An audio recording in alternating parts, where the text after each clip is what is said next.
I know what it's like to come to a new country and be told whatever skills you have back home is not valid. Yeah. So when I see people trying, like, I would have conversations with them just to have an idea what are their interests. And because of that, people have been able to land jobs through just volunteering.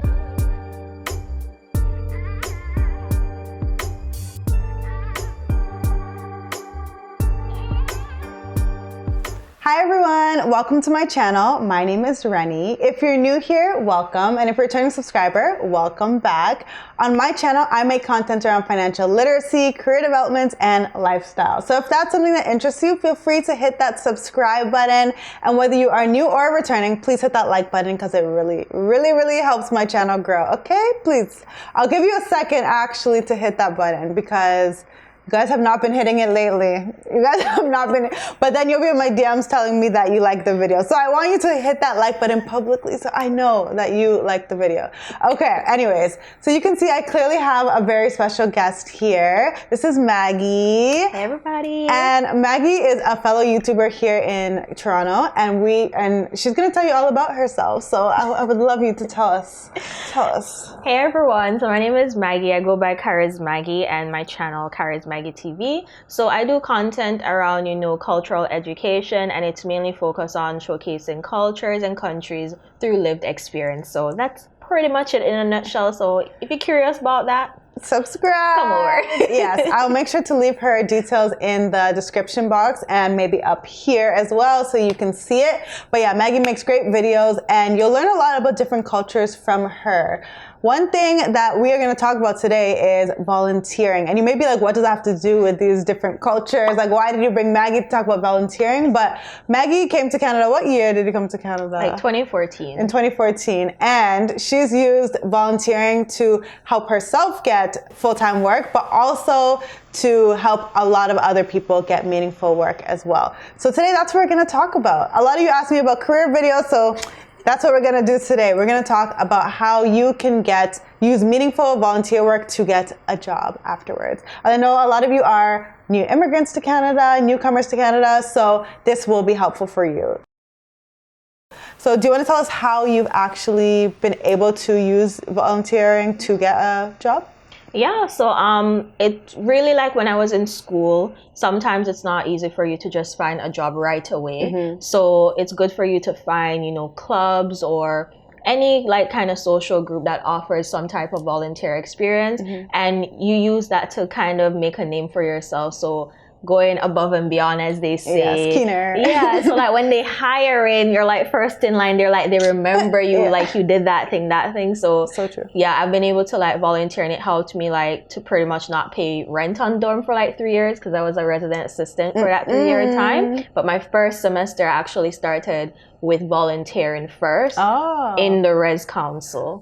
So yeah, I love that. I didn't know that, but I really love that. And I would say I have a similar experience, not with resing or RAing, but when I was trying to get into marketing, I was trying to go from a business analyst role to a marketing role with no experience. So I was like, how do I get experience? Volunteering. Volunteering is the way that I got experience. And I basically just volunteered with our BPN, Black Professionals Network, at the company I was working at. I did a few marketing things for them, helped them with their newsletter, things like that. And then, I got enough experience, and then I was like, look, I have experience. It's in this company even, so you need to hire me because clearly I can do what I said I could do. And I got a job in marketing after that. So it works. It really does work. But the thing we're going to talk about today is how to get meaningful volunteer experience, because there are some volunteer experiences that will benefit you long term and some that will not. Yes. Right? Yeah. Exactly. I'm sure you've seen a lot of that. Of course. Yeah. So we're gonna go through 5 different steps to get meaningful volunteer work. So Maggie's gonna teach us. So again, if you like this kind of content, hit that like button and subscribe to Maggie's channel as well. So let's get into it. All right. So I actually work full time as a program coordinator with a big nonprofit it's worldwide known. And one of the key things that volunteers need to realize is if you're interested in volunteering with an organization, instead of just randomly messaging people, like try and find who that person is for a specific location. So a lot of organizations, they have different branches, different locations, depending on the city that they're in. So if it's a place that's close to where you live or work, that's a great way for you to get some, reaching out to that person. So some people, how they've reached out to me, because part of my job is a volunteer recruiter, is they would send me an email or they would call, express their interest in volunteering, and they want to know more information. Now, if you're someone like me that actually does your job, you will follow up with people. And no shade. Yes. No, because I've had some people, they're trying different places, no one follows up with them. For me, I think it's just the courtesy, even with like if you interview for a job, just to know whether or not you got an interview or not. I look at it the same with volunteering. It's just to let them know if you have anything available. If you don't, you let them know there's a wait list. You can be contacted when, things are available. Common courtesy. Yeah. And if you have things available, letting them have an idea of what your specific location does. So that's the first thing I would say. Reach out to the direct person or the direct location instead of the general headquarters, because it might not pan out, getting a quick response that way. What would you say would be the best way to find the people people at that specific location? The website. Okay. Yeah. So the first thing, you'll go on the website. So you'll find the general website, but maybe if you search by the city that you're in, you're more likely to find the person who's in charge of that specific, area. Or if not them, another contact person who can then direct you to that person. So one advice I would say is, if you're reaching out and emailing, don't just be like, I want to volunteer. Okay, please be professional, people. Please treat it like you're applying for a job. Yes, right? Please, because people look over that as well. So greet the person, let them know you're interested in volunteering. Maybe give an idea of why you're interested in volunteering, because we do still screen people, and then we go from there. If you don't hear back via an email, don't be afraid to call. Don't be afraid to call. Up. Yes, leave a voicemail, because then they will really see the interest. And again, if they do their job, they'll follow up with you. I guess not all volunteer recruiters are like Maggie, but hopefully you get Maggie or someone like Maggie who's recruiting you. Okay, great. And then can you tell us, how do we actually secure that volunteer spot? All right. So it's going to differ depending on the location. Also with the pandemic, there are limited volunteer opportunities, of course. So what you could do is, if you're not able to physically be available, be on site, look at areas that they have missing things. So do they have an online presence? Maybe you're good at social media. Maybe you're good at graphic design. Are they in need of advertisement, making posters, branding? If you have experience in that, you could actually leverage that, and you're working from home. Nobody have to worry about you coming in. You probably don't need to go through all the extensive screening process. So just look at where there are gaps, or even ask them, I know you do X, Y, and Z. What other areas do you need help in? I have X, Y, and Z experience.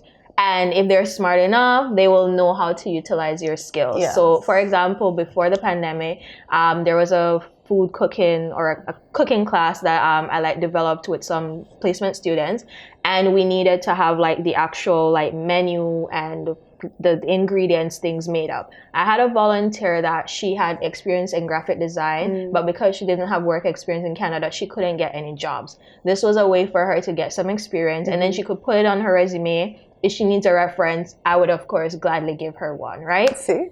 She did a great job. So it's we have a lot of talented people, but if you want to find meaningful experience, try and leverage the skills you already have. Yes. Because a lot of volunteer experience, it's going to really be service-based, so your food banks and things like that. So try and find ways that, what are you good at? Identify what you're good at, and how can I fill the gap for that organization? Yeah. So it's you're trying to help, obviously, by volunteering and giving your time, but let's be strategic about it. Use the skills that will help. Don't just if I'm trying to go into marketing, I should ask them if they need help with marketing. I shouldn't be let me help with this food bank and serve food. Of course that's great, but what's going to help you and them in the future? Yeah. Okay, because they always have people for that too, and also having an idea of there are different like subcategories. So you mentioned marketing. Okay, maybe they don't need help with email marketing. Do they have a newsletter? Are they trying to keep, their partners in the loop about stuff? And maybe that's something they could pass off to you to do. And you do it for a certain time frame, and that's something on your resume to show for, and you can still have proof as well.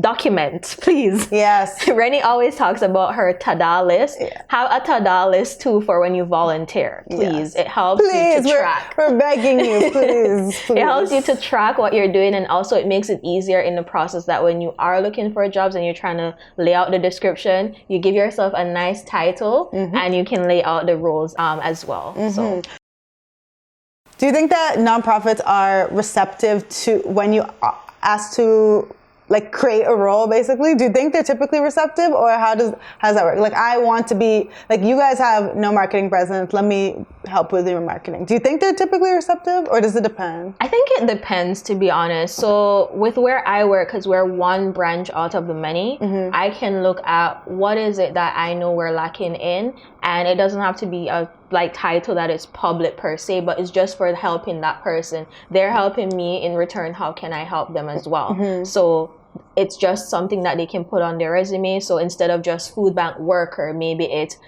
something with inventory. That way, if they're looking for a job of like getting experience in that area, hey, they did help in inventory and logistics supervisor.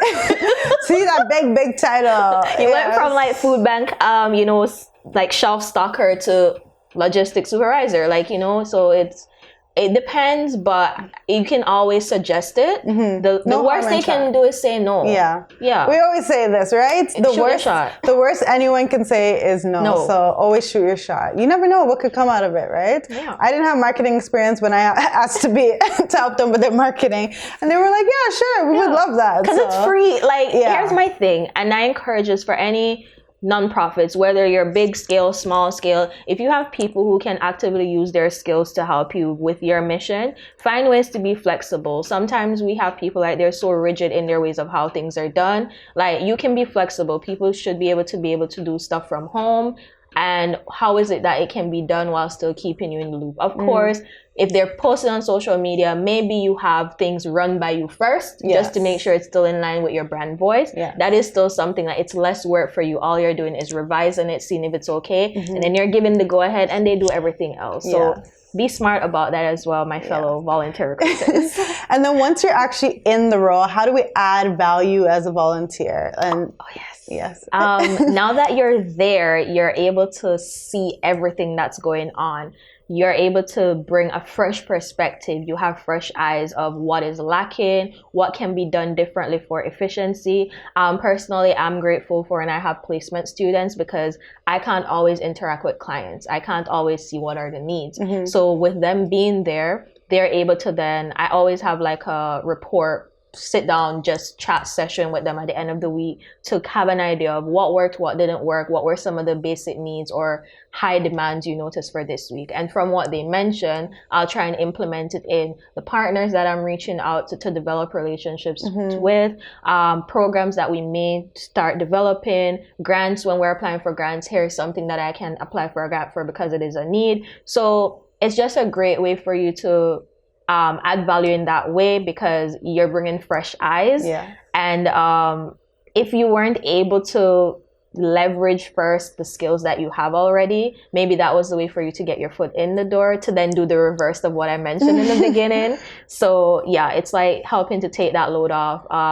Of course, don't go above and beyond where it puts you and your mental health at risk. So I would sometimes have volunteers that they would want to come, they're working the night and they want to come the day. I like checking with them to make sure, are you okay to do that? Don't push yourself. It's okay if you come tomorrow. We're not gonna suffer, right? So just be mindful of taking care of yourself as well, but you can still add value through all of those things. And at the end of the day, you are a volunteer, so it's not. You're not getting paid.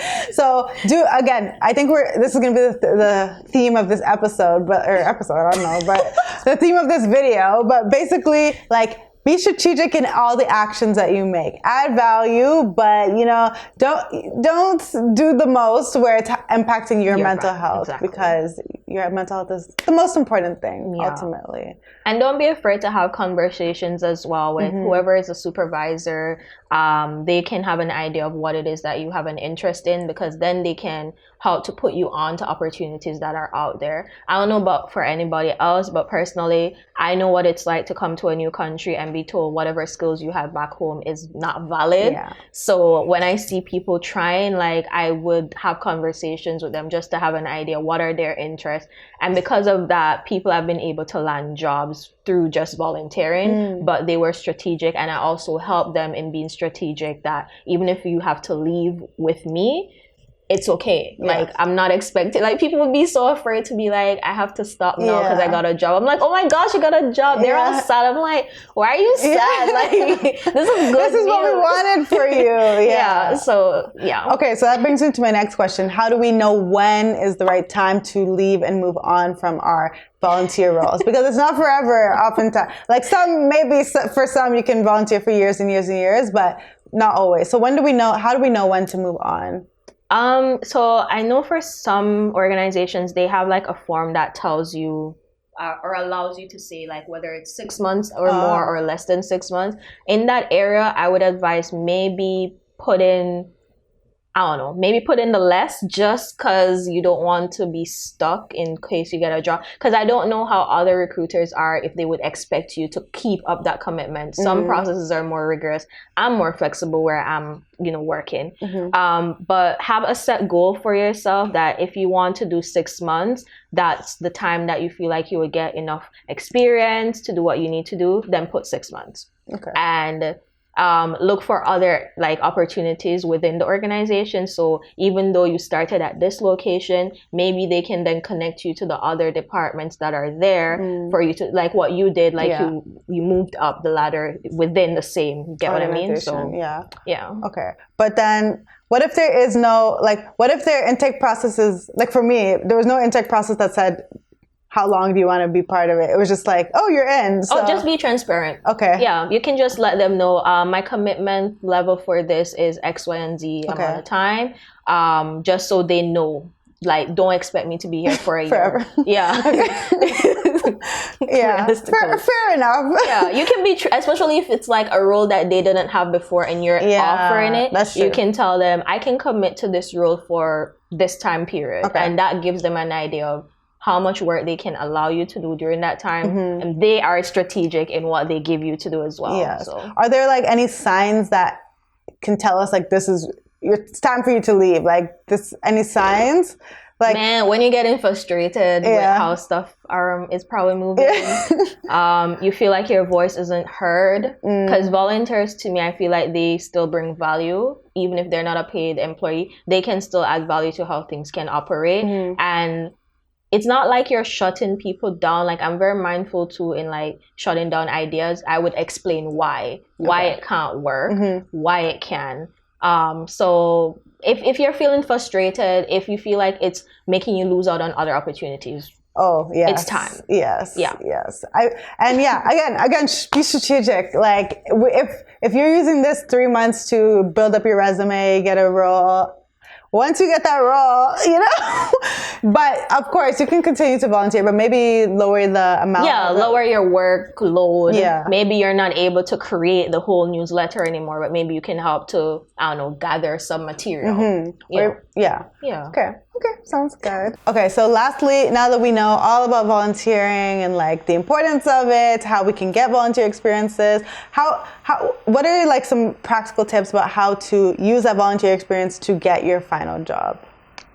So I mentioned some of this like before. So, in terms of your title that you put on your resume, even if it was a volunteer opportunity, make sure that it's relevant to like roles that you're applying for. So if the job titles or tasks look similar, you kind of curate it in that way. Yep. I know you did a video of how to leave your job, like in a amicable way. Yeah. Do that for volunteering as well, because you'll need a reference from someone. If this is your only work experience, you want to have a good relationship with whoever the recruiter was or whatever. Good point. So it helps in that. during your time there, make sure that you are a reliable person, you are on time. Yeah. Communication is key, y'all. Yes. Like, if you can't make it, don't feel afraid to say, you know, send a quick email, a message, like something came up, just to let them know. Just don't show up. Like, that will kill your opportunity, like, real quick, that even though you put it on your resume, like, if they call for a reference, they'll be like, no, man, they were not reliable. Get me? So, yeah, just everything that we mentioned before, all of that should help you, that in the end, you can put all those things and put it on your LinkedIn profile. Yes, ASAP. That's probably the main thing I would say. After everything, put it on your LinkedIn profile. Yeah, and I guess one of my tips, just building up on yours, you said add it to your resume, choose a strategic title. Like, what I would do is I would look at so if I'm volunteering at a nonprofit in a marketing role, for example, I would look at, say, marketing coordinator roles at an actual company that I would like to work at, and I would literally look at the tasks that they need and try and do it. Try and do it at the volunteer experience, and then put that on my resume, because basically, when someone's trying to hire you, they're trying to see that you've already done this exact role in another organization, right? So if you've done this exact same role as them, but just in a, let's say, volunteer experience, then put that on your resume. Put it on it. If you came up with ideas, if you help them implement, put it on your resume, please. Yeah. And I find that a lot of people, when they do have their volunteer experience, they just write something like, they'll write something like, they'll just put the title that they have, but they don't write any explanation about what they did. So don't do that. Don't do it, okay? So thank you so much, Maggie, for being on my channel. I hope this was a helpful video. I hope that if you are looking for a new job, you will utilize volunteering to help you get there, because it is very underrated and it can get you a lot of opportunities. For sure. Feel free to connect with me also on LinkedIn. I usually try and connect people with other recruiters. So you have it here. And also make sure you check out her channel once again. I will leave the link down below, and you can get some more goodies about all things different cultures, learning about different cultures, because I have learned a lot from her channel. So thank you so much again, Maggie, for being on my channel. Thank you all for watching, and we will see you in the next video. Bye.